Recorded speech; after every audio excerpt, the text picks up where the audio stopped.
Hey, get ready. We are about to start.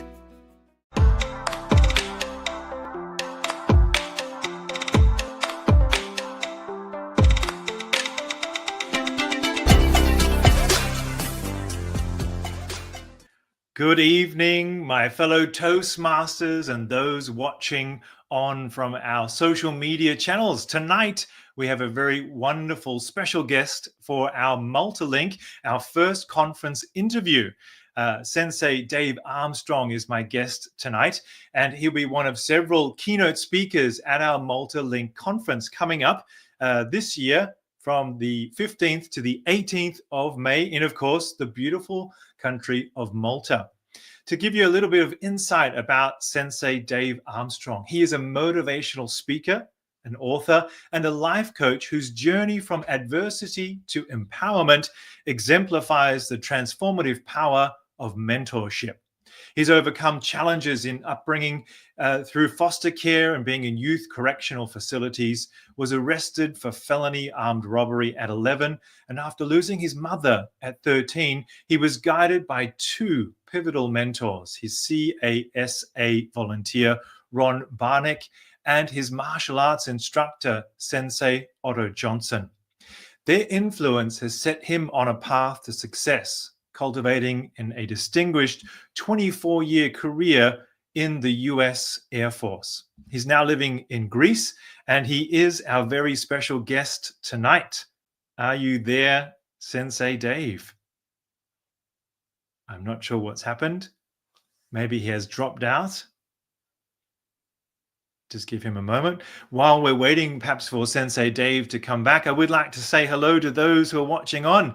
I can see you commenting, so if you'd like to share a few words with us, you would be very welcome. Karina Costello, hello from Switzerland. Katja, it's good to see you. Yes, wow, it's good to see you there joining us tonight. Tamara, we have others, Patricia as well, and Matt, I can see from your comments, who are here. There as well. So hi, Tamara. Yes, we are live. It truly is live. So I'm not sure where Sensei Dave is. Perhaps we have Paula, our PR manager for the conference, who's backstage. She may be trying to sort things out. So we'll give it a moment, but also giving you a little bit more insight about Sensei Dave.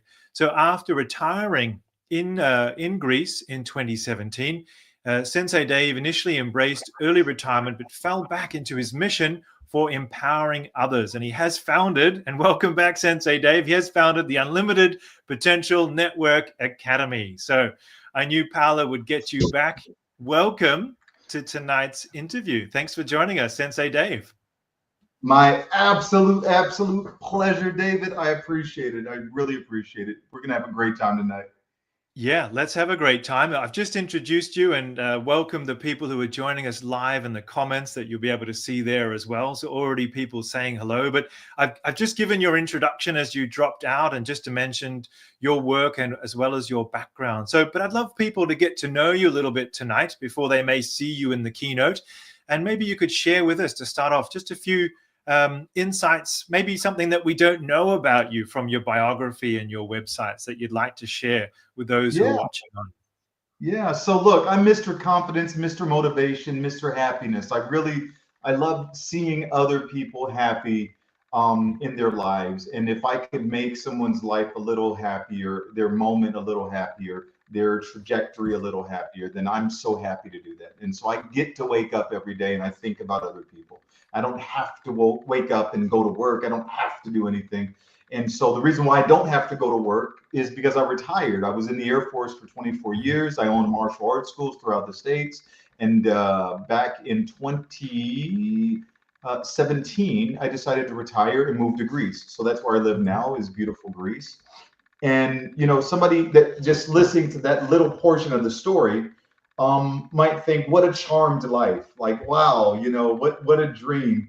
And yeah, it is a charmed life. It is a dream now. But the truth is, David and audience, I grew up really, really, really bad. I mean, you know, I hear people talk about trauma. I hear people talk about resilience and confidence and bad experiences. And I go, you know, It's not a comparison, but guess what? I had to watch my mom get beat by my stepfather. I had to be held down by my stepfather's friends as he gave me knuckle sandwiches and pounded on the top of my head.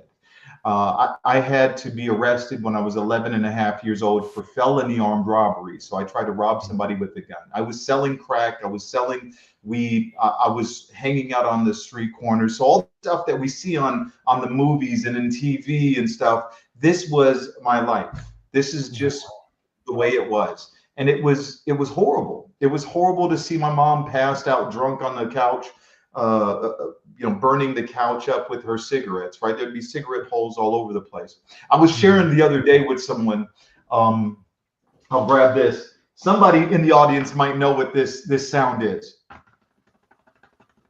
right? This is me just going like this, right? Every time we turned on the kitchen lights, in the hood, in the ghetto, and the house that I lived in was condemned, you'd hear that. And it was roaches scattering. There were thousands of roaches all over the place. The house was condemned by the state. And so all of this only to have my mom die when I was 12 years old and leave me without any family. I had no aunts, no uncles, no brothers, no sisters. I had no one to take care of me. So I was in and out of juvenile detention centers, foster homes, group homes, juvenile detention center again, foster home again, group home again, until I turned 18. And, they don't hand you anything when you turn 18 in the United States. They hand you a buy. And so I was homeless when I turned 18. And the reason why I'm a motivational speaker now, the reason why I'm a life coach now, the reason why I wake up, as I said, and I get to, is because two people changed my life. They changed the trajectory of my life. I was not supposed to be here. And yeah, we could talk about destiny and fate, and that's okay. But two people came into my life and changed everything. My martial arts instructor, Sensei Otto Johnson, and my court-appointed special advocate, CASA, Ron Barnick. Those two people saw something in Dave, saw something in little Dave, and it changed everything. And so I'm here because other people poured into me. And so I wake up thinking, how can I pour into the universe, to other people, to you? Yeah. Yeah, and you get to do that through your academy, which we'll talk about later, of course. And I think, and I read that mentoring, of course, as you've just explained, is a big part of your life. So I'm sure you're also mentoring many others now in similar circumstances and facing challenges as you did. So thank you for sharing your remarkable story already. I mean, that's truly extraordinary. Not to get too personal, but why Greece? Was there any connection that you landed in Greece? So I was stationed here in 2011, and for NATO. So I was working for NATO, and I had a high-profile job with the general. And Greece was just so amazing. It was just, everything resonated with me, and part of how amazing it was is the fact that I dislocated myself from my busy life back in the States. So I was in Colorado. I was managing a very big martial arts school that was consistently growing. Consistently, we went from a 1,700 square foot martial arts school to a 10,000 square foot martial arts school, and all in the span of about 3-4 years. And that's a lot, And so everything, my dream was coming true. Everything was coming to fruition, and I was just so elated. But along with that is busyness. Seriously busy. I had a full-time job. I had two young kids. I had two teenagers. I was just so busy. And so the Air Force says, Dave, you're going to go to Greece and you don't get to say no.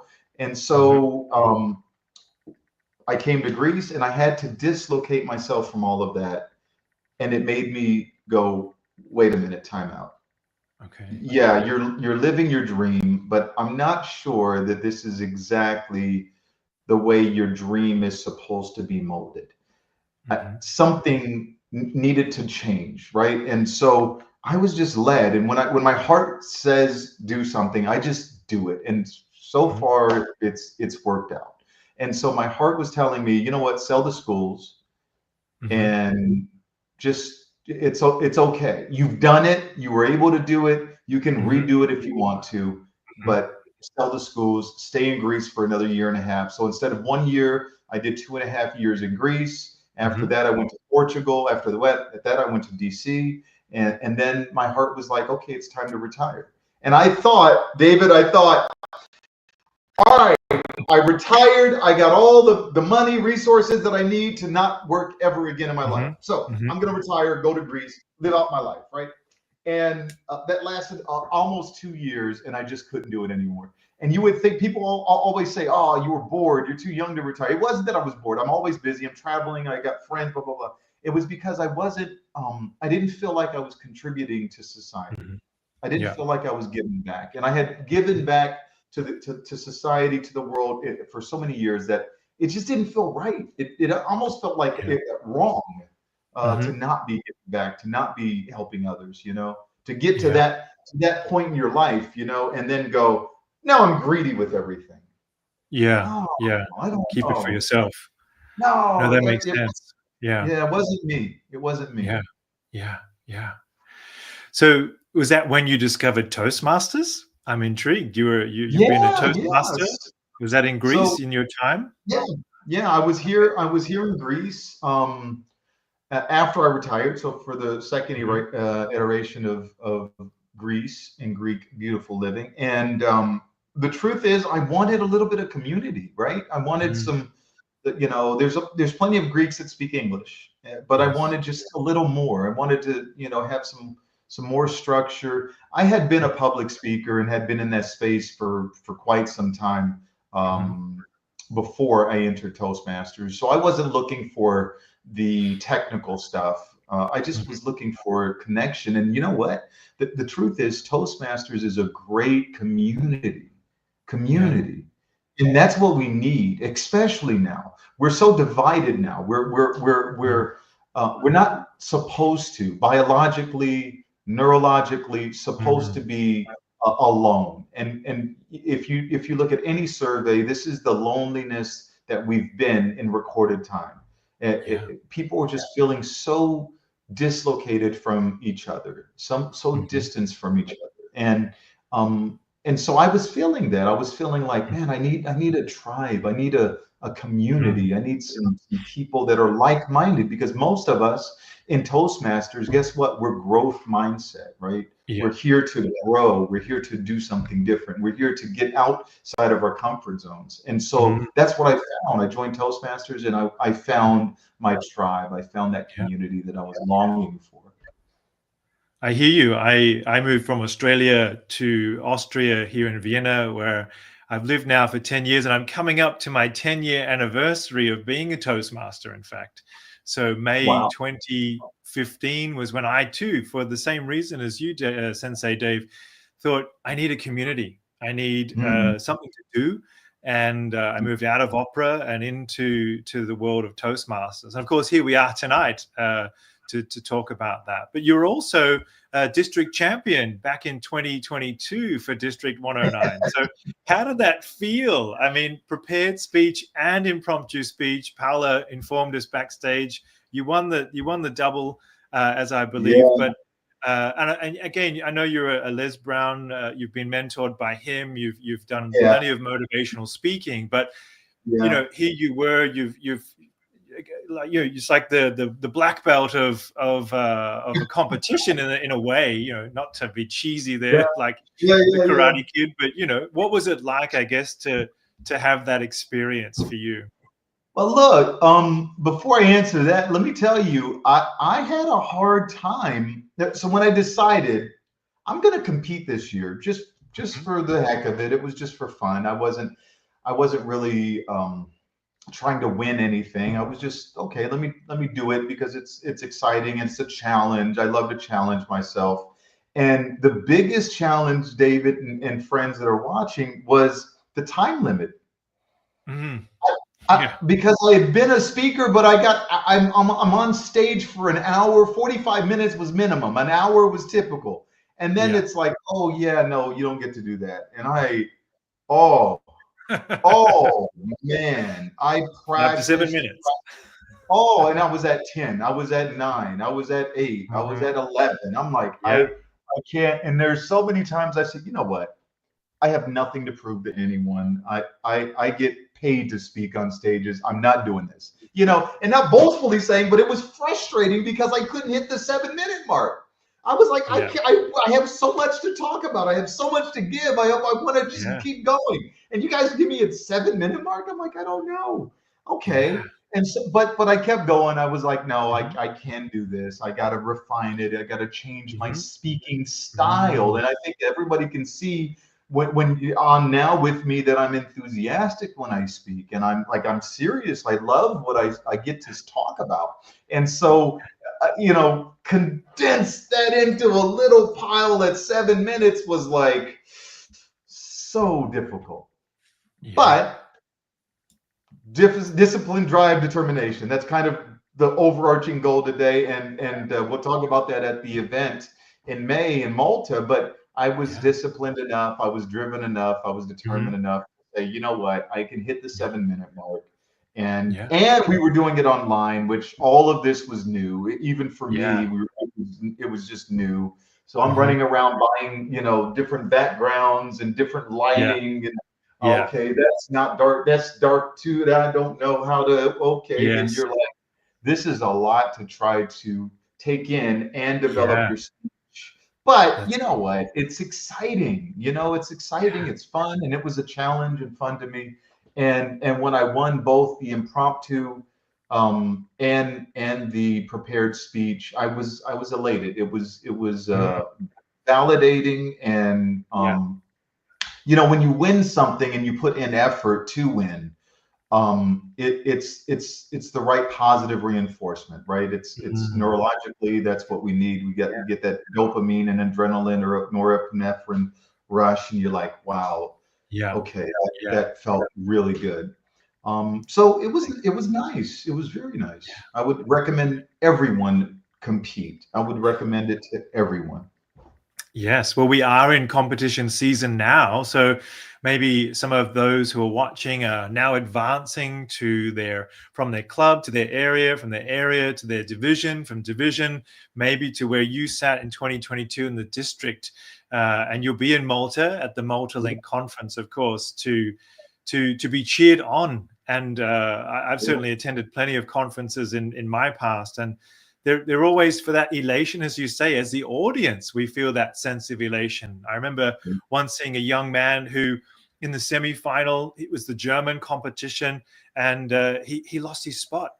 And within his 7 minutes, he went back, did a little move, got back on it, finished the speech, and he advanced to the final. So there was something. You did it really? Yeah, it was this, I don't remember his name, but one year where we thought, no, go for it. It was a great story.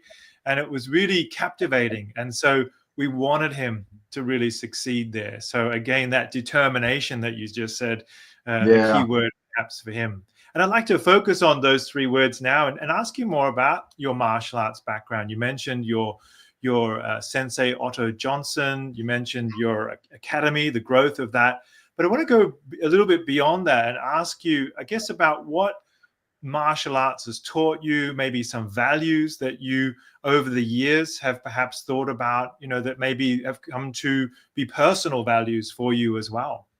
Yeah.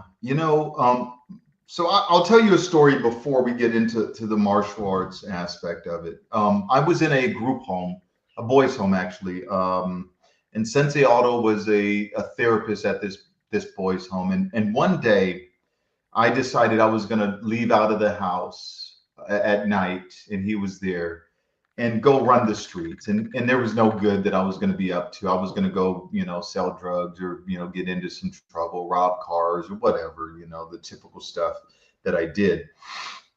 And Sensei Otto said, no, Dave, you can't leave. And he stood in front of the door. Now I was a pretty smart kid, and I was really manipulative. And so I knew I couldn't touch staff. If you touch staff, they can touch you back. And you don't want this grown man. And Sensei Otto was a huge guy, 6'10", 250 pounds, just a monster of a guy, Andre the Giant looking. And I didn't want him touching me, but I knew he couldn't touch me. if I didn't provoke him to touch me, and it has to be physical. For some reason, you guys, for some reason, I tried to push him out in front of the door. Now, this guy wasn't gonna move. He's a mountain. Like I wasn't gonna move him. I don't know what got into my silly little teenage head, and I was about 15, 14, 15 at the time. But I no, cuz I'm gonna leave and go do whatever I blank want to do. You know, I don't, yeah. And I tried to, and he choked me. And so when he, I just, you know, and when I woke up, you know, I kind of came to consciousness. I was in my bedroom and I was yelling and cussing. I'm gonna get on my homies. We're gonna shoot you. You made a mistake. You wrestling with the wrong dude. And all of a sudden, it was like, how do you do that? That little, Okay. what was that? And I knew he had this little karate program, and the kids that were doing okay, that had good grades and weren't getting into trouble, were allowed to go in the backyard and in the garage and do karate with them, hit the bag and do all these things. I didn't pay any attention to that because I was already a fighter. I could fight. I was beating people, knocking people out at 15, 14, 15 years old. And so before he did this little choke, I didn't pay any attention to that. But after, I said, oh, imagine how bad I would be if I could do that. You know, I'd be a monster if I could do that. And so I kind of wanted him to teach me. And so in order to do that, I kind of had to be disciplined, right? I had to stop doing the stuff that I was doing before. And so that led into martial arts, that led me into training with them and enjoying it and learning. And guess what? There's a lot of discipline in martial arts. There's a lot of drive in martial arts. There's a lot of dedication. There's a lot of integrity. I mean, there's just, it's so foundational. Martial arts and having the right martial arts instructor is so foundational. Everyone should do it. Every person on the planet should go into a martial arts studio center and have a good instructor. Unfortunately, there's good, bad, and ugly, right? But to have a good one, my oldest student was 65 years old, Thomas. I have a commercial somewhere with Tom, and I remember him coming on, and he's this old, crusty, you know, guy, and he says, you know. And they're interviewing, the news is interviewing, you know, I started with Sensei Dave, and I just wanted to stretch. You know, I knew I was getting a little older and I was feeling like I needed to move a little more and I wanted to stretch. But, you know, when I started coming into the dojo and I'm bowing and all of this stuff, I thought it was stupid. I didn't like it. But all of a sudden, something about it really made me feel different. And now I really love it. I love coming here. I love coming to the dojo and paying respect to all the black belts and all of this. This you would never think this older guy would, you know, he just came for the exercise. That's it. Yeah. He wanted, hey, I got to get out the house. I'm getting older. I'm not feeling great. I got to do something about it. And then all of a sudden, this discipline, drive, determination thing is kind of resonating with them, right? Yeah. Yeah. It's amazing. Yeah, that's powerful. Wow. And I mean, it certainly reminds me too, to draw it back to Toastmasters, that sometimes when you go to a club, you think, oh, there's all this formality and agendas, and there's all this, you know, everyone shaking hands, and you know, it's a different environment, but it has that same level of respect for the process, for the what we go through. And then when you become a distinguished Toastmaster, or you visit other clubs, or you know, you've done it for many years, you start to see that there is a method in the madness, as you mentioned, Tom. The 65-year-old gentleman also started to realize, and I've always had that respect myself for martial arts, and I've tried it many times, but not yet succeeded. So I take your motivation to try again, Sensei Dave. And I don't know whether it'll be karate or hapkido or taekwondo or something in the middle there that I find. But you know, I've tried even Tai Chi for this sort of more smoother side of things. But it is that determination to stick with it, which I think is important. Yeah. I'd like to turn a little bit. the formality of Toastmasters sometimes. So everyone that's watching, that will watch, that's on my TikTok that's going live right now, when you come to Malta in May and you see me on stage, I'm sorry, but the formality part of Toastmasters is going to go out the door. We're gonna shake it up, you guys. We're shaking it up. It's going to be a little different. I promise Cool. it's going to be good, but I'm going to shake it up. I'm not Wonderful. the average Toastmaster speaker, and that's okay. We're going to have a bunch of other great, amazing Toastmasters confined, kind of, Yeah. in, but we're going to be moving around the auditorium. We're shaking it up. We're going to have some fun. Amazing. And Yeah, you'll have yeah. more than 5 to 7 minutes as well, Sensei Dave. So that's good. You'll have your 45 minutes, I which is know, right? wonderful. Yeah, yeah. I'd love, before we finish for today, to really ask you a little bit more about your Unlimited Potential Network Academy. And it's something that you mentioned. You moved to Greece. You could have retired and said, right, this is it. I'll do my thing. But you knew you wanted to give back, and so you formed this academy. And I'm interested to know a little bit about that academy. And also, as you said before, you're a busy guy. You do lots of things and you travel a lot, I heard. How you maintain that well-being for yourself. So, how you keep motivated and the energy. You feel very energetic. I'm loving the emotional intelligence bouncing from you. But, that comes at a personal discipline or a determination as well. So tell us more about those two factors. Well, so look, I'm 50 and I just went through prostate cancer surgery. 2024 was a horrible year for me. I'm still trying to figure out what to extract in a positive way. It was a bad year. Divorce, prostate cancer, surgery in a country by yourself. There was a lot going on. And I'm lucky that I have a degree in psychology and that I'm in the coaching space. So I've been helping people for years, and I'm very resilient, just coming from where I came from and getting to where I am now. And I'll tell you, David, that if I feel bad for anyone that would have to go through my 2024, and unfortunately people do every day, every year. People are going through what I went through or worse. And I acknowledge that, but it's pretty hard.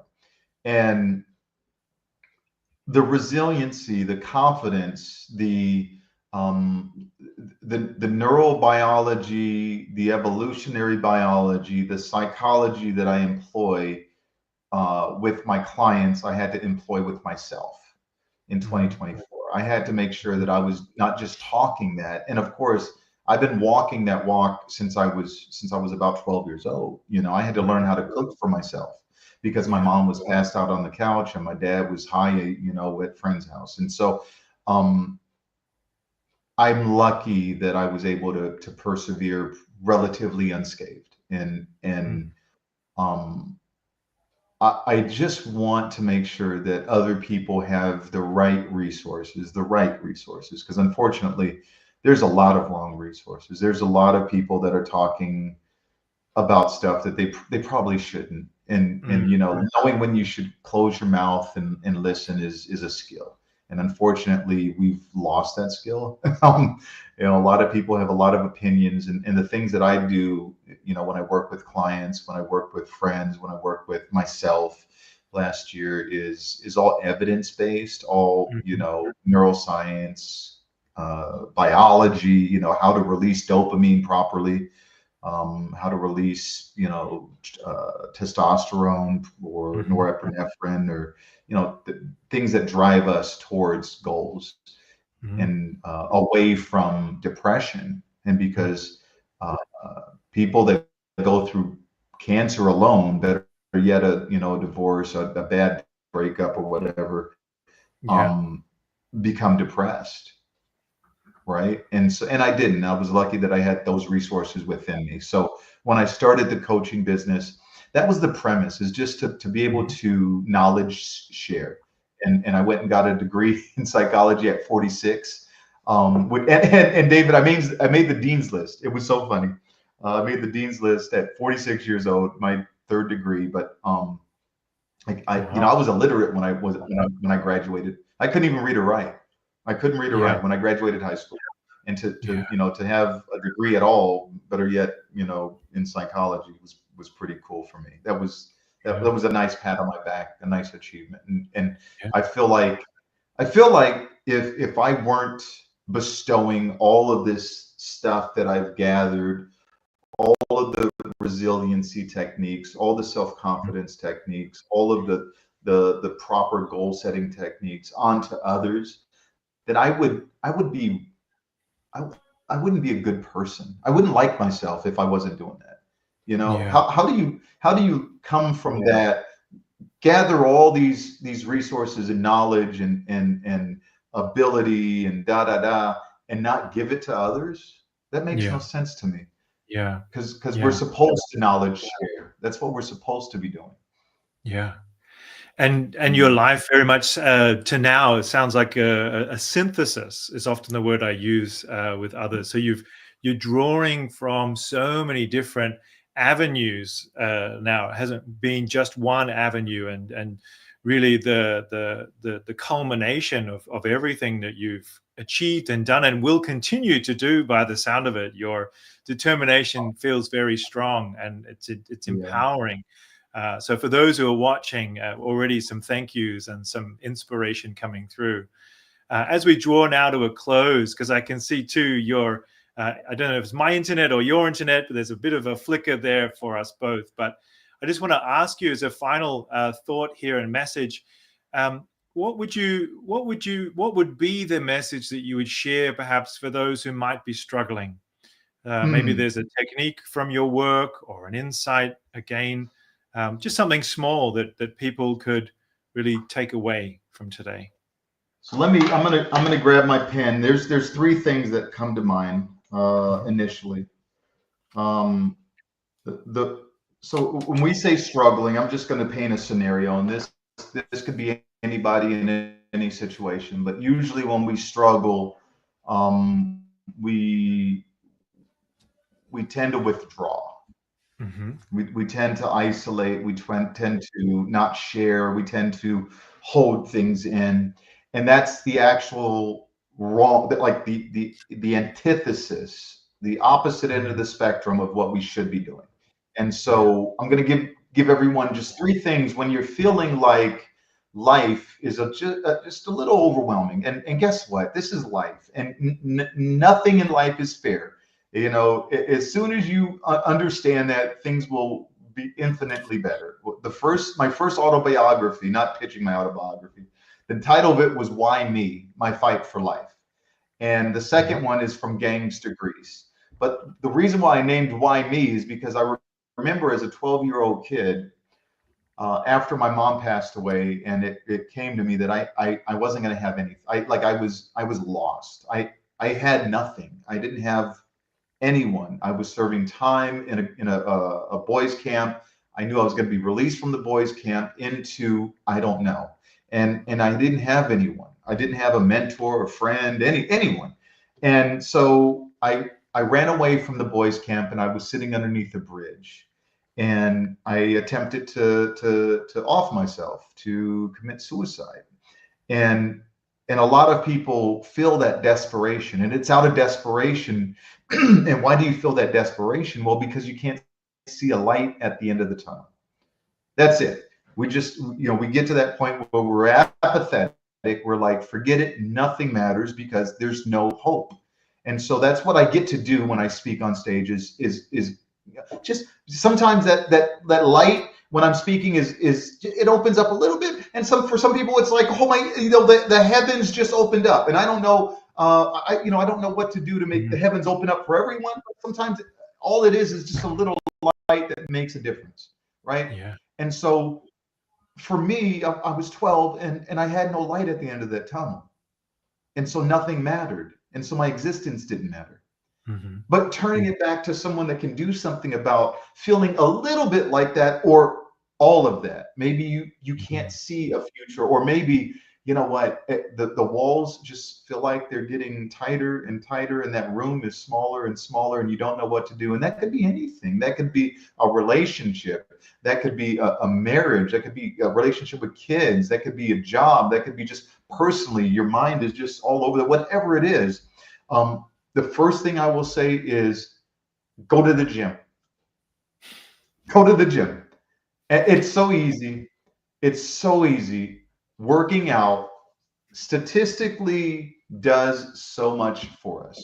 Sweating, working out, it doesn't have to be a certain thing. It could be cardio, it could be weightlifting, whatever creates some sweat, okay? Mm-hmm. Because it releases so many things, and it gives you, I don't want to get into the science of it, but you know, it releases dopamine, and it actually releases more and more dopamine because you're hitting a goal, right? And so once you go, oh, I got to do, oh, I did 20 minutes, oh, I did 30 minutes, oh, I did an hour at the gym today. Every time you do that, you feel good. So that first, that's it. Get around people, good people, community. And that could be anything. That could be something old, something new.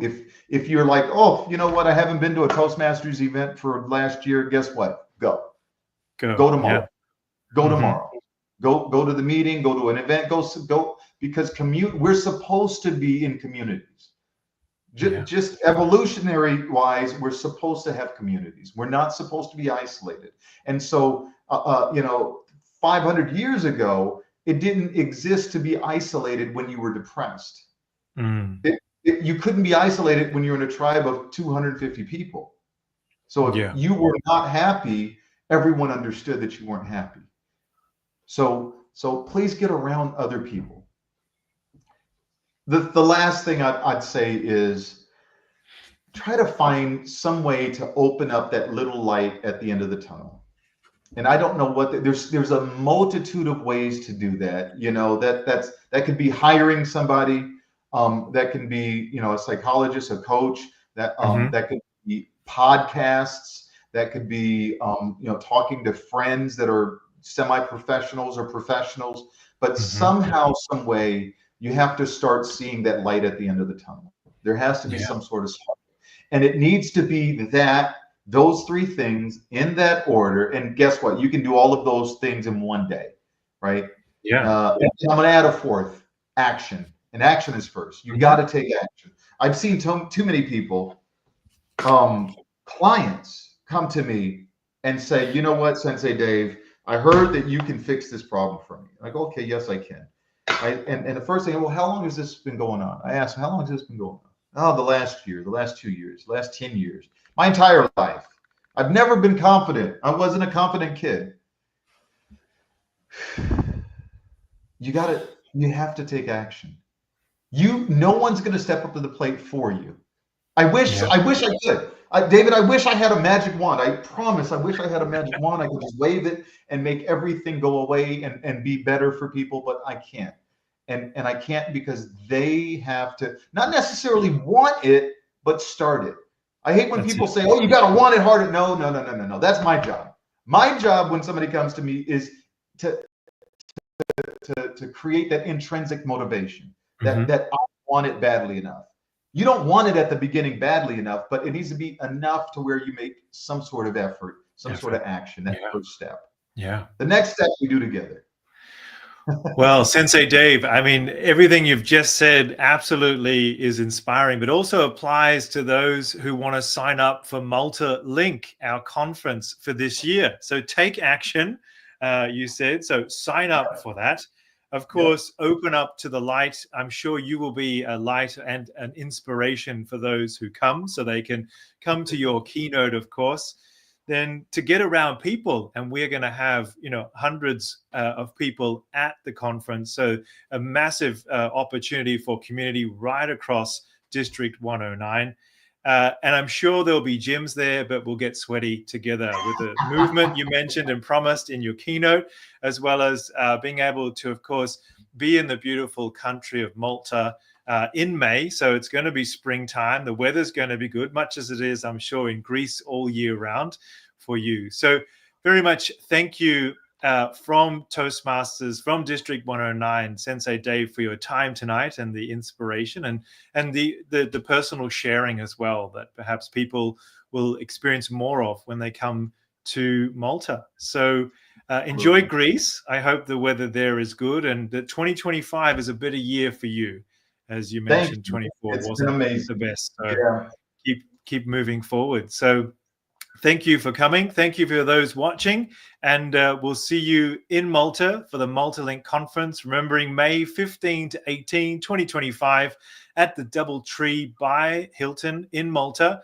And as Paula mentioned, do get your airfares booked because they will skyrocket by the end of March. So if you haven't booked your flight, take that action and we'll see you there. Thanks for joining everyone tonight for this first keynote interview, and we'll see you soon. Take care.